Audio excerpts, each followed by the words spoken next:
Hey, what's going on, great people? I am Danielle Pierce, co-founder of Mindset to Money. So unless you guys have been living under a rock or you haven't been to the channel in a while, you guys know that we are in the midst of a 90-day campaign, which I have decided to call Preservation Talk, hashtag Preservation Talk.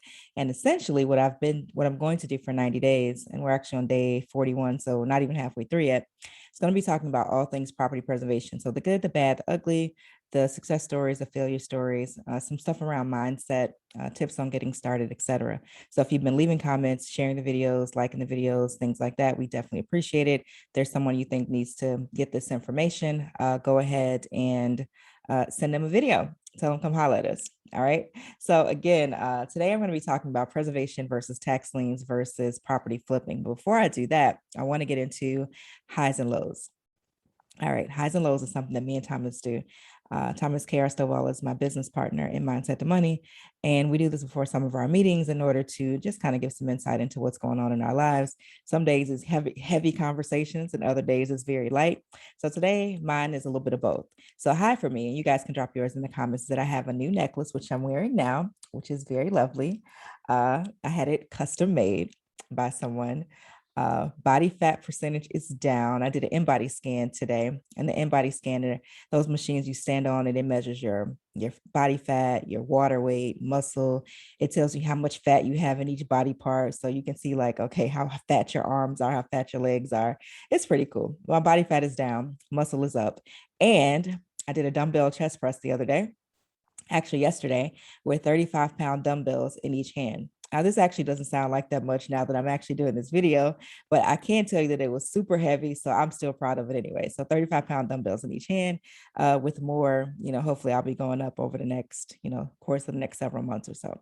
So those are my highs. And now for my low is I keep getting these new perspectives on, what am I trying to say? New perspectives on just living. And I'll tell you what I mean. So I'm a part of the Lifestyle Investor with Justin Donald. Thomas and I both are members inside of that mastermind. And people, we have a separate group on Circle where we share comments, feedback, suggestions, investment ideas, etc. And someone posted today how they wanted to do an executive body scan, and they were looking for insight onto people who had done this before. And so I was just like, what the hell is an executive body scan? Like, how do this sounds like, I ain't never heard of this before. But anyway, long story short, there's a place where you can get this done, and it checks like all your genetic markers, your uh the potentials you have for certain diseases and cancers. Like, this is real next level stuff. And it just reminds me of the fact that when you are not in survival mode, when you don't have to only focus on making it through the day or the week or the month, the entire world opens up and you can do things like explore, well, how can I live to 110 but be completely healthy? Someone in the mastermind has a goal of living to 136.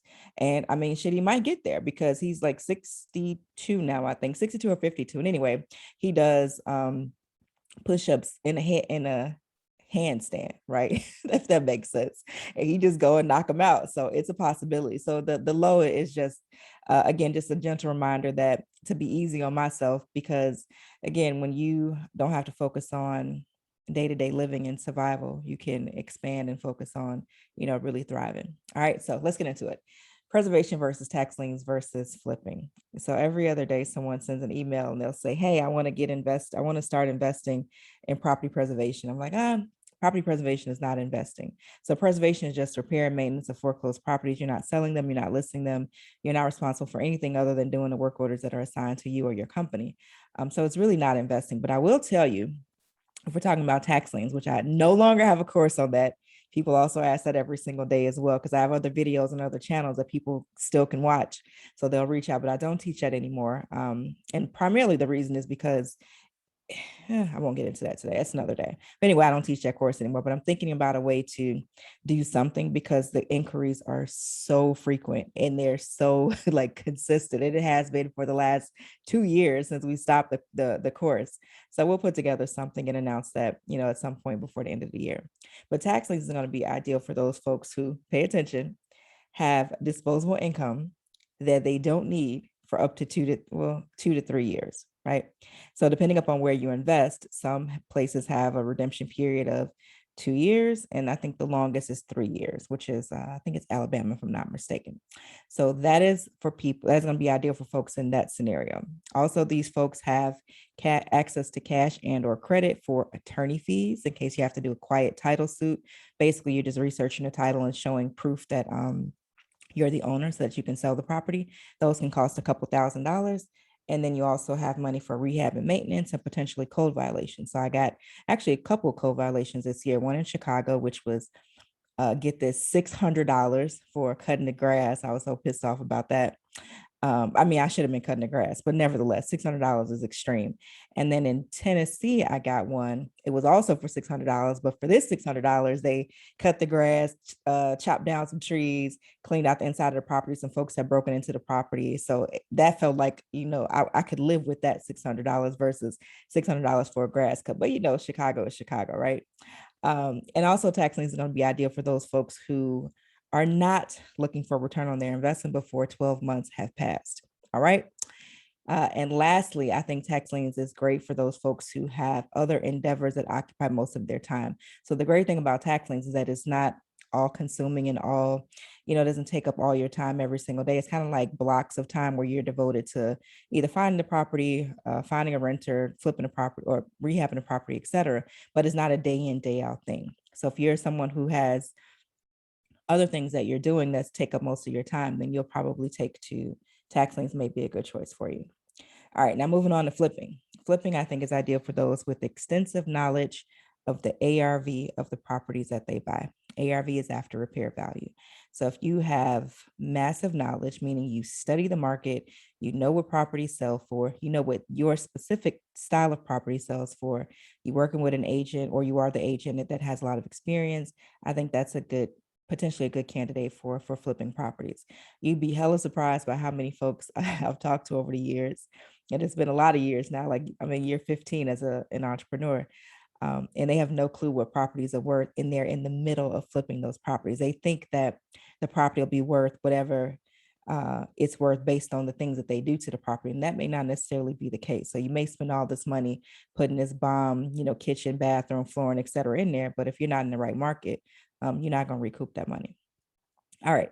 So flipping is also going to be ideal for those who have cash in or credit to float any debt payments, whether that be hard money, whether that be a construction loan, whether that be 2 or 3K. But basically, you got money to make those payments because they usually start within 30, maybe 45 days after they give it to you. Like they want you to start paying them back. All right. You also have cash in or credit to buy supplies. You got money to pay contractors. You have the time to hire contractors and oversee them. You got money to deal with any city violations as they arise over the course of the project. And you want a return on your investment within about 6 months or so. I think that's a reasonable time frame for finding a property, buying it, closing on it, remodeling it, and putting it back on the market. So that would be the types of people that I think will be ideal for flipping properties. And now I'll close out with property preservation. So preservation is going to be ideal for those who actually want a full-time business. Okay. So they want to do work day in, day out, build the business. They want to be the owner, CEO, blah, blah, blah. It's also ideal for those who want to either do the work themselves and or they want to hire contractors. So if you're going to be hiring contractors, you either got to be good at delegating, talking to them, kind of navigating all the things that come with dealing with contractors, or you have to commit to getting good at doing those things in order to be successful, because doing the work yourself in preservation is going to be pretty challenging. After a certain point, you'll probably cap out at between $80,000 to maybe $100,000 a year, which is cool. But I mean, if you want to do more than that, you need more people. All right.